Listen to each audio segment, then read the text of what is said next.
صبح کا وقت ہے، آنکھ بھی کھلی ہے، اذان کی آواز بھی کان میں آئی ہے، آپ کا نفس کہتا ہے ابھی سو جی۔ آپ نے اپنی چادر یا کمبل کو درست کیا اور کروٹ لیا، اللہ کے حکم کو پیچھے پھینک دیا، نفس کے حکم کو آگے رکھ۔ یہ شرک، اس شرک کو جاننے والے بہت کم ہیں۔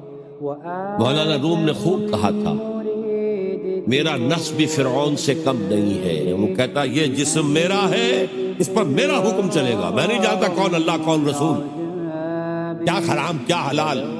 تو فرعون سے کم تو نہیں ہے میرا نفس، لیکن فرعون اس کی بہت مدد تھی، فوج تھی، لاؤ لشکر تھا، تو اس نے زبان سے بھی کہہ دیا کھل کر انا ربکم الاعلی۔ میں مسکین ہوں، غریب ہوں، میرے پاس کوئی طاقت نہیں ہے، میں زبان سے تو کچھ نہیں کہہ سکتا، اندر سے میرا نفس یہی کہتا۔